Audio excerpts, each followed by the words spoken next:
Hey, everybody, this is Ramon Ray, founder of smarthustle.com. Thanks for joining me for another exciting discussion, podcast, interview, article, video, depending on how you're seeing or hearing the sound of my voice. I am so glad you're here. You can find interviews like this all the time at smarthustle.com, where we inspire and educate small business owners to start and grow successful businesses. Today, I have a new friend, I'll say, introduced one of my team members, Moni Jefferson, and she's the CEO and founder, I believe it is, of the Association for Military Spouses and Entrepreneurs. And so excited really to talk to Moni today about the world of entrepreneurship, but not just entrepreneurship in small business. We do that all the time, but really to talk about the role that the military plays and the spouses of our warriors or soldiers or military personnel. She'll correct me on the proper terminology of our amazing community. So Moni, welcome and thanks for being here today. I hope you are well on this beautiful day as we record and speak.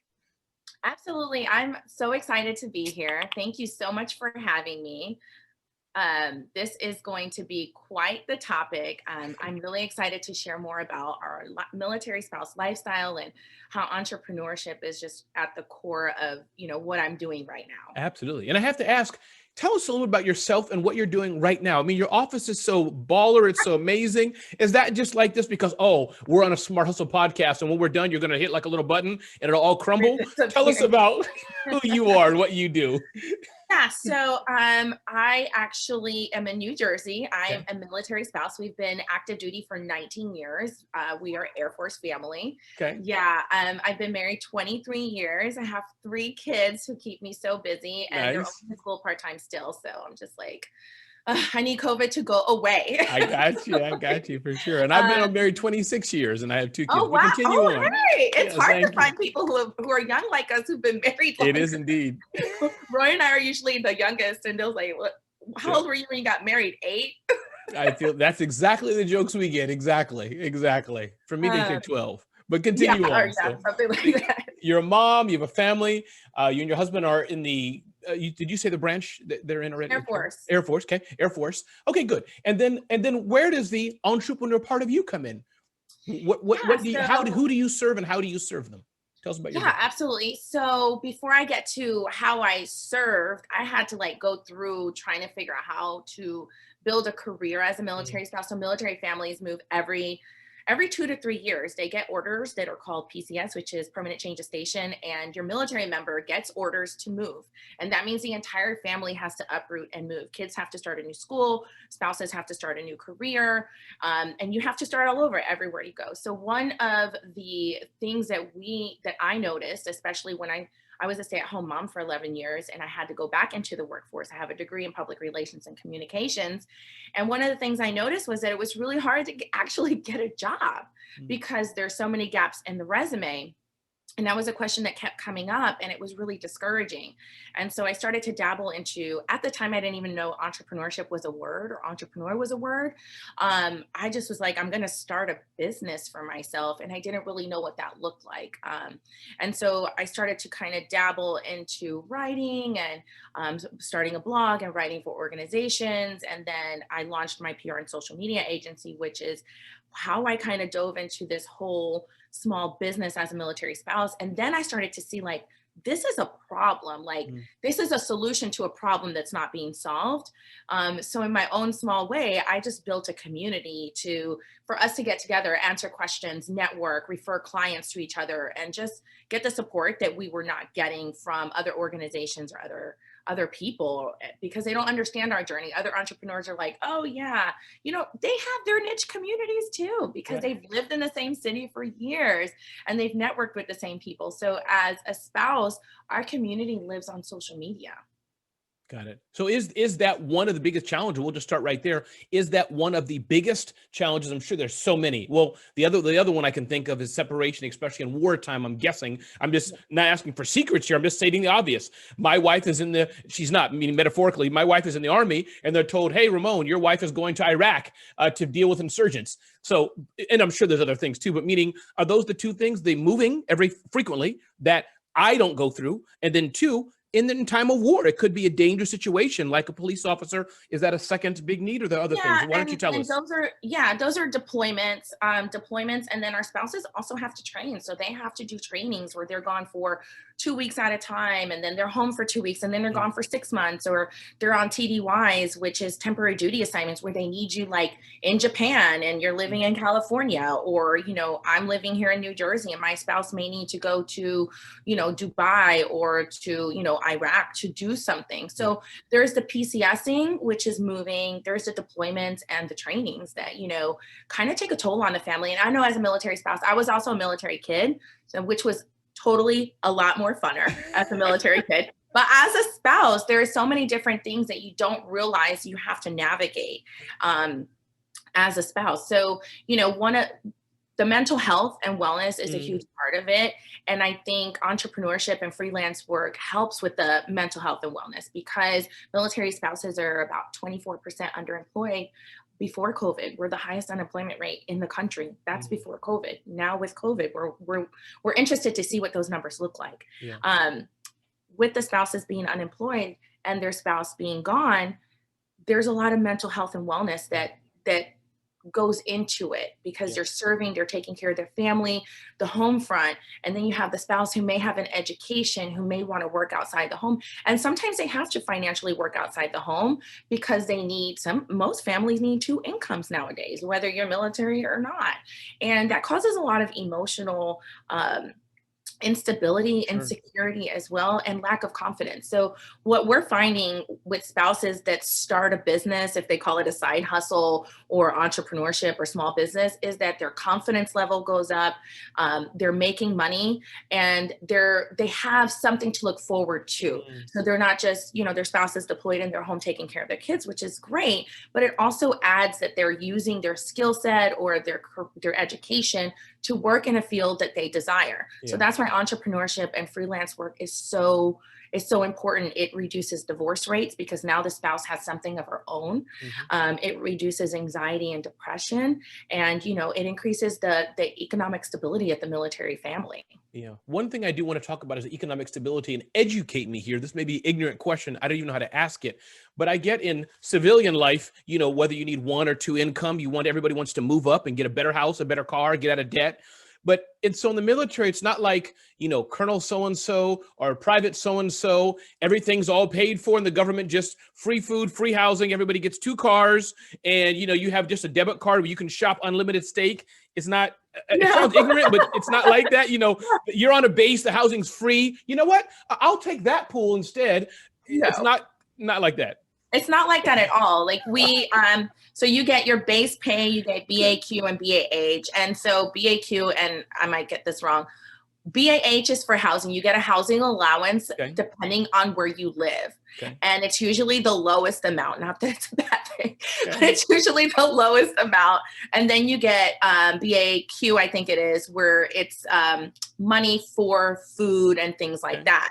However, you still have to pay for like everything else. Your health insurance, a small amount of money comes out every single month. For your dental insurance, everything comes out. So everything comes out before your member is actually paid. So we do not get like a special card. I wish we got a special card.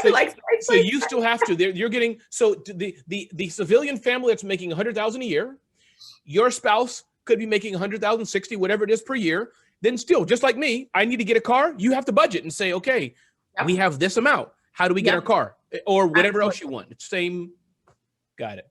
Absolutely. Okay. Now, when your member deploys, you do get additional, they get hazard pay and separation pay and things like that. But that's not all the time. The normal base pay, BAH, BAQ, is every single month. All of your things are deducted beforehand. If you live on base, they just take your BAH, they take your housing allowance. So if your housing allowance is 12, let's just say you're 1,500. So you can take that 1,500 and you can apply it and rent a house or buy a house, or the base will keep it and then you'll just have a house. So it just depends on, you know, everybody's level is also different. Well, I know the BAH, one of them, the food thing is not different. the base pay is different because of the different ranks in the military, but the other things, they stay the same depending on where you're living. Got it. Got it. Yeah, and I'm not an expert in this field, so if you're a military and you're listening to me, do not judge. Yes, indeed. This interview is for civilians only. If you're in the military expert, don't worry about that. But no, thank you, because I'm sure others are thinking, and I'm half saying it lighthearted, but thinking, wow, if you're in the military, everything you just live and checks come to you, not in a bad way. You're serving us, but meaning that. Okay, so let's talk to those then in the military. Talk to those who are listening to this who are not members of AMSE, the Association for Military Spouses and Entrepreneurs. Is that, how do they start? Give us an idea, Moni, how to start. Talk to that lady, that man, their husband or their wife or partner, whatever, were deployed or in the military. If you understand what I'm saying, how do I start? Let's have that conversation. Overall, what are the best ways for a military spouse to start her or his business? What do we do? The best way to start is just to start. Okay. A lot of times people think that they have to have everything perfectly done and crafted, a perfect website, perfect social media, perfect brand awareness. But all of those things happen as you evolve as an entrepreneur. And as you evolve as an entrepreneur, things change. So it's always not really good to have everything done perfectly, because then you have to go back and change things. The other thing is, connect with a community who understands the challenges you're going through, which is why AMSE is so important, and it's so invaluable to our military spouse, very niche community, because Flossie and I, the co-founder, and I, we're both had other businesses prior to launching the Association of Military Spouse Entrepreneurs. The reason we launched it as entrepreneurs is working for other companies who were serving spouses. We saw that there was something missing, and what was missing was that high touch community. So they have resources, not specifically for spouses, or they have there's tons of small business and entrepreneur resources. How to start, how to get a bank account, tons. Yeah, absolutely. But what was missing, and I had a call yesterday with an organization, is the high touch. What happens after? What happens after? Everybody can start, but if they get stuck or they're insecure or vulnerable or don't know what to do next, that's where our community comes in. We have a Slack channel, we have co-working, we have group coaching. We have so many additional add-ons that will help the spouse succeed. And we get it. And if we don't know something, we will connect them with somebody who knows, and collaborate with them and support them along the way. So if you're just a new spouse and you're looking to start something and you're just calling it a side hustle, or you're just calling it a hobby, it can be so much more. It can stay a hobby, but you can make revenue. You can be productive. You can set systems and processes in place to generate that money you want, so that you can build it in a way that is almost automated or streamlined. Got it. And then talk about your own business, or metaphorically, or bringing together some examples of some of your members. What are some challenges that are special then to military spouses? I hire, and maybe there's not challenges, so I don't want you to have to ding the military spouse community, but we are talking about the challenges. I hire Moni to be my publicist. When she first started, I'm not sure. Are you still doing that business now, or is AMSE full? No, okay. I'm AMSE 100%. Got it. So let's pretend I hire Moni as the publicist, though. I hire her. Are there things she has to disclose to me and tell me, hey, Ramon, just want you to know in 6 months, I need a 3-day window of not talking to you because I'm moving? Can you talk about what do I need to know as a civilian if I'm hiring Moni now to be my publicist, but she's a military spouse? What are the problems that I need to know about? Or should I not have to know the problems? These are things, though, you have to suffer with in silence because you want a client, if you understand what I'm asking. And that's a really good question. And that also comes up with spouses who are getting hired for work, right? Like disclosing that you're a military spouse. And then there are times when your spouse has to deploy. Like it's a bad thing. You're disclosing it just so you know, my spouse is in the military. I mean, go ahead. It's becoming more acceptable now. People are like, spouses have brilliant untapped talent. Yes. Like they can basically do so many things, and people are just getting to that. But I feel like, as a civilian, it's important to know that sometimes the schedules for us are not normal schedules because our spouse works a third shift or they're about to deploy. So that means there's extra time that you have to spend with the family. And there's things that the spouse has to take care of before the military member deploys. Like if you have a military member deploy for 6 months, you have to think of oil changes. You have to think of, winterizing your home, things that your spouse is not going to be there to help you. So before before they deploy, just knowing like, hey, my work hours are going to be a little different. It's important to be flexible during that time because it helps the spouse feel secure that they're going to have that job when they come back, and just communicating to you like, hey, these are my new hours, or I may take longer to respond. My husband leaves on this day. I might not be available the rest of the week, because it's an emotional time. And for the family too, if you have children, it's a very emotional time. And so I just think grace and understanding, and just opening the lines of communication and saying, I know that you're moving. If you need extra time off or you need some support, I'm here for you. Let us know how we can help. And I think the spouse will be more receptive to saying, well, I actually would appreciate 4 days off so I can take care of my family when my spouse leaves, or, I may be slow to email, or I'm going to miss this meeting, and things like that. But I think those are the things that we're all talking about now, is not hiding or not being proactive to say as a spouse, I need this, because before it was like, you don't say you're a spouse because you won't get a job. Right. It was one of those things, you don't put it on your resume. And now they're asking you to, because they want to support us. Got it. No, that makes sense. And then I guess, are there some jobs that you would say, talking to those military spouses maybe listening, are there some jobs that maybe people shouldn't start? I'm guessing you can't start a convenience store. You could if you hire somebody else to do it, but that, because you're traveling, you 2 years from now, a year from now, 6 months, you may have to move. So is it fair to say anything online pretty much, or outsourcing, shipping, things like that, a military spouse could do? But if it's like a retail type store where you have to be there for 10 years, that may not be the best one. Does that make sense? Well, we have some spouses that have brick and mortars, and they have started more than one or two wherever they've gone, and they just hired a team to take care of it.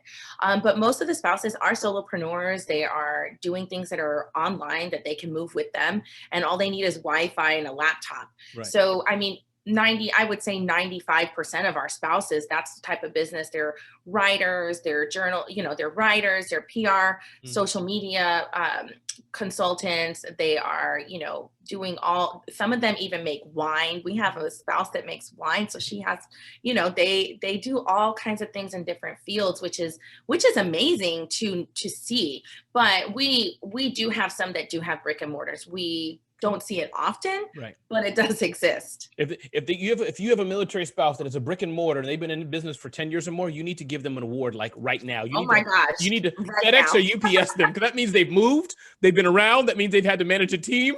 I mean, no, it's hard. It's so hard. And I even like, for me, when I moved, even before when I was moving with my other company, like I still had to hire people to help, because I'm going to be off the grid. Wi-Fi sometimes, hotspot sometimes doesn't work. Wi-Fi doesn't work. And you're actually working in chaos. So there are days that you're working and there's boxes, or they're delivering your furniture, or, you're in a hotel and the Wi-Fi is just crappy, and, or you have to go to a coffee shop. So yeah, it's the unique situations they're very common. Yes, absolutely. Talk about, so I mean, what I'm hearing, just to recap as I go along, I think what I'm hearing is that the challenge may not be for the military spouses, is their client, that could be, it's getting to be more acceptable like any other business, or we're all working from home. It could be like AMSE's role is really for the spouse themselves, is what I'm hearing, is that's the challenge. Starting the business, the loneliness, the fear, my spouse who's in the military, dealing with the home. Like you said, it's not like the spouse is coming home every day, 9 to 5. There's fluctuations. It seems like that's the biggest struggle, because entrepreneurs struggle, Moni, right? The entrepreneurship is hard. I've started 4 small companies, but what I'm hearing you say is the added challenge that we civilians don't face is the military things we've just talked about. Is that fair? That's fair. That's very fair. And the other challenges we have are licensing. State to state licensing is sometimes not acceptable.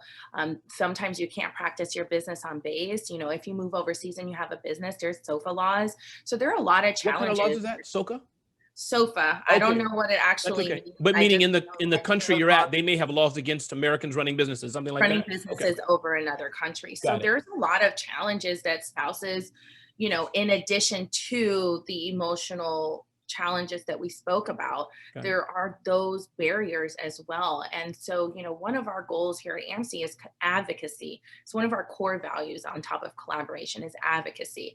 And, we're advocating for these laws to be, for spouses to have more flexibility, for the laws to be a little more flexible with the spouses, because they're moving because of their military member who is serving our country. Right. And then we in turn cannot practice certain things in certain places, or our certifications or degrees or whatever. And same thing with college credits. You know how many credits? I went to 4 colleges. And because some of my stuff would not transfer because I was a military spouse. And there just needs to be more, there needs to be more things in place that accommodate the spouse because of their unique situation. Yeah, no, absolutely. And what about the role of the spouse? Again, this is not a marriage or a spousal show, but I'm curious, and help me with the terminology, but so the spouse the entrepreneur spouse, what message do you say to the military spouse person? Like, how do they have to understand the business, the care? Because my wife, for example, for sure, she's not entrepreneurial. She doesn't know much or care much about my business. She's not into it. That's not her thing. So is that also a challenge with the military person who's flying around on a bomber, or weapons person, or logistics, and then they have a spouse who's like selling on Etsy? What's Etsy? What are you doing? I mean, why is that important? Are there any conflict there that have to be? I think it's the same thing like for you guys too. Okay. Because it took my husband a minute to like grasp the fact that I was on social media looking for new clients, or like really building my brand. So people understood that I was PR and social media, expert. And he was like, "You're just always playing on social media." And I'm like, "No, I'm not. I'm on here networking." I bet when that check came, you're like, "When I play, this is what happens." Yeah. Well, I was talking to him the other day. I was like, "Remember when I got this client for like 8 months?" And he was like, "Yeah, that was nice." It's having those conversations. But I think in any relationship, when somebody is a traditional worker and you have an entrepreneur, there are those boundaries and things that you have to explain, and one of the things that I learned was, when to cut it off. Because as an entrepreneur, you're always working. You're like, "Oh, I have this idea. I have that idea. I'm grinding. I want to do this. I want to do that." And really neglecting at sometimes your spouse because you're so engulfed. And I know for me as a military spouse, when I found entrepreneurship, it was like a light switch turned on. And I was just all in. Like, it was really what was driving me. I was like, "Oh my gosh, I'm getting to use my skill set. This is my purpose. I'm walking in my gift. Like, oh my gosh, these are my people." And all I wanted to do was just work, work, work. Like, how can I make this better? How can I implement this? And my marriage just suffered for a little bit because my husband was like, "What the heck? Like, I'm over here like chopped liver." Yes. And I was like, "All these years I've been, supporting you." And, and it wasn't that he didn't want to support me. I think I was learning how to be a well-balanced entrepreneur. Yes. Yes. To set those boundaries, to make sure I make that family time, to make sure I make that time for my spouse and time for myself.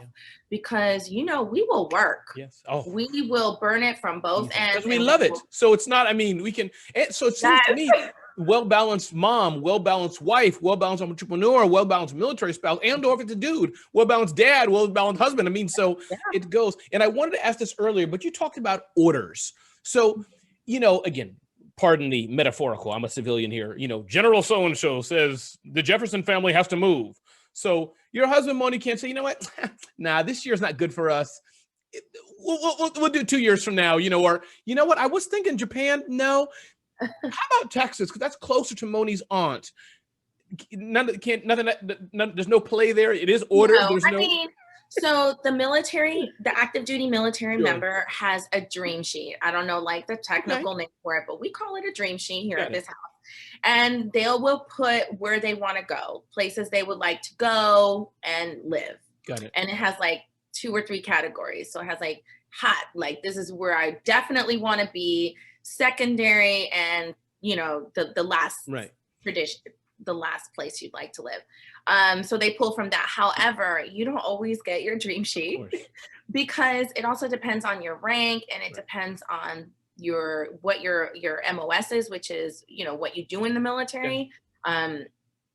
where they have to fill you. So Got if they need you in Arizona and you ain't putting nothing but the East Coast on your dream sheet, oh well. It's not like a chat, like, you know what I was thinking? I don't want to do that.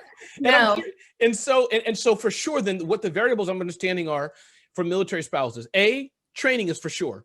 Most, I'm sure there's exceptions to everything, but generally speaking, all hundreds of thousands of y'all is training. That's going to happen. There's no question about that. Correct? Two, okay, are the temporary deployments. For sure, in somebody's career, a couple times a year, somebody's going somewhere to do something. Well, not a couple times a year, maybe it depends. Okay. So like the Air Force, they have buckets. Okay. I know the Navy has their 6-month sprints or something like that. I think it just depends on your MOS too. Fair enough. And then third thing is the deployment. That's the thing where the whole family, mommy, daddy, and the dog is moving, leaving their home. That's okay. So deployment was the second one. Okay. CPS is the third one. Got it. Okay. What's it called? TDS? Permanent change of station. Got it. And that for sure is happening in some frequency also. Nobody's staying in Hawaii for 10, 20 years. That's not happening.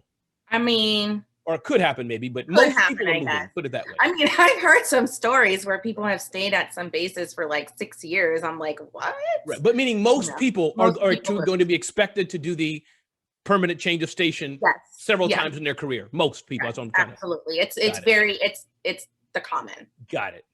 Okay. Interesting. Wow. This is Moni. What didn't I ask you? What anything else you wanted to share to us employers who are working with, and as you know, I have a military spouse on my team. I know. Who are working with a military spouse, and or do you want to say any other message to the entrepreneurs who are in the military, either audience?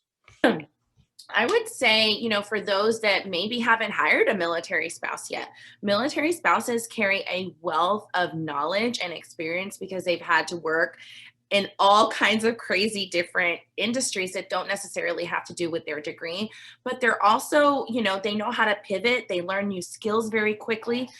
They adjust, they adapt. They're great team members because they've had to work with multiple people under very high stress level situations. So if you haven't hired one, find a spouse and contract them in for something that you need to outsource.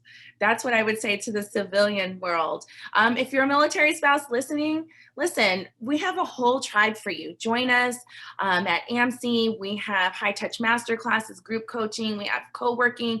We have a community that totally understands what you're going through because Flossie and I have already gone through it. And that's why we created AMSE. And there is thousands of spouses in our organizations that can help you navigate this journey. You don't have to do it alone. And I think that's the most important message is being an entrepreneur is a lonely world if you don't reach out. But it can be even lonelier if you're moving from place to place. So make sure you reach out and connect with our organization. We've got your back. We are your tribe. We get it. And we're all doing it together. Wow, that is awesome. I'm waiting to hear the music cue up and start crying then. Thank you so much, Moni. Again, ladies and gentlemen, this has been Moni Jefferson, who is founder of AMSE, the Association of Military Spouse Entrepreneurs, AMSE.co. Definitely check out what they do. And again, as most of you know, I'm Ramon Ray, founder of smarthustle.com. If you want to be inspired and educated to grow your business, definitely check out smarthustle.com, our events, our community, and our content to help you. Thank you so much for listening. And if you're listening to the sound of my voice, watching this or reading the article, give a thumbs up, give a like, give a comment, share something, share it with others. Don't be selfish. Thank you so much. Again, smarthustle.com.